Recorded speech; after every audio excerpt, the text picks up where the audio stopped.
The South Puget Sound Salmon Enhancement Group is a non-profit, non-regulatory, non-government organization based in Olympia, Washington. Our organization's primary goal is to help people help fish. We do this by working collaboratively with state, federal, tribal, public, and private landowners to identify and implement meaningful salmon restoration projects on their property. The South Puget Sound Salmon Enhancement Group completes different project types all throughout the watersheds. They can occur up in the mountain streams, down to the floodplain valleys, and across the shore forms of Puget Sound. Each project type is different and unique for the salmon life cycle. For example, up in the mountain streams, we may build log jams that reconnect side channels and floodplains.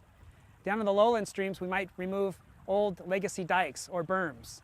And across the shorelines of Puget Sound, we might remove barrier roads and culverts that cut off embayments from the Puget Sound tides. The South Puget Sound Salmon Enhancement Group has been very effective in getting grant funding to do restoration projects.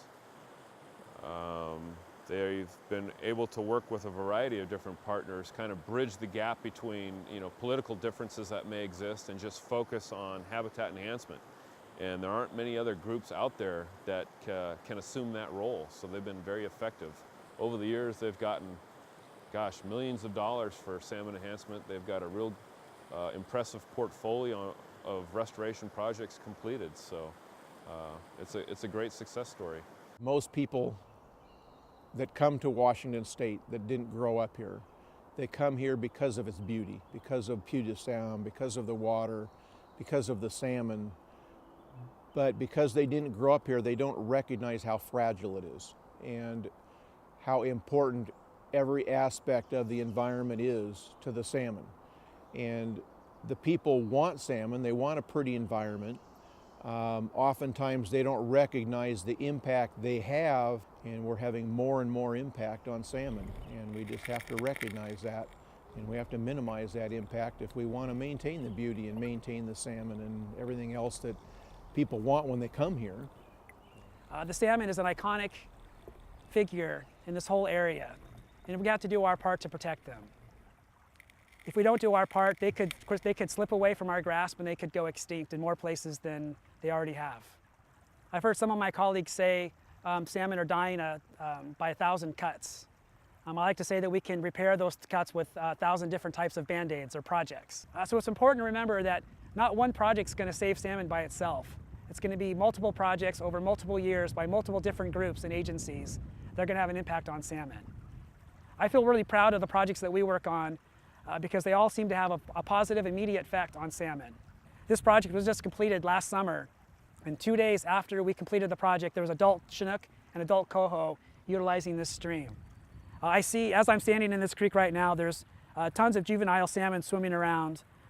There's a huge satisfaction of completing a project that took years to plan and implement. The real focus of these organizations is implementation. They don't get into the regulations, they don't get into the management. They want to implement projects that are beneficial for salmon recovery. You can't do any of this work without having a whole lot of partners, and you have to have cooperation from landowners, so they have to understand the value. They have to trust the organization that's doing that work, that they're going to do it right and that they won't be hurt in the process. I think it was the Salmon Enhancement Group initially, when we first bought the property, approached us and asked if they could start taking some stream surveys. So there were 2 culverts in the creek and they were collapsing. I was worried about not having access. And so it was the Salmon Enhancement Group that was able to get involved with a number of other organizations so that the culverts could be replaced and the bridge could go in. And now it's a standing bridge across the creek, so as fish swim up the creek, it's a gravel-sided underneath, and it just looks like a creek that flows. They came and they did their job, and they did it well, they did it efficiently, and it turned out exactly how they told me it would turn out. They were great people to have around. I missed it when they were gone. I enjoyed the process. This organization has a list of partners that's pages and pages long, and we have always valued that. Maybe it's always important to recognize the role that the tribes play in this particular region, in Washington especially. they have a sense of nature and a sense of recovery that most folks don't have. And that's their primary objective, is to have salmon recovered and the rest of the resources recovered. And so it's very valuable working with them. I see the tribe's relationship with South Sound Salmon Enhancement Group as a partnership. We're both trying to accomplish the same thing. Obviously, they're not in the harvest side of things. They're trying to work on projects that ultimately improve habitat, whether it's marine, estuary, or freshwater, or upper watershed projects such as this. I'm standing at River Mile 6 on the Greenwater River, which is the center of a multi-year restoration project involving the removal of about 1.5 miles of forest road, as well as the installation of log jams, with more to follow in the future.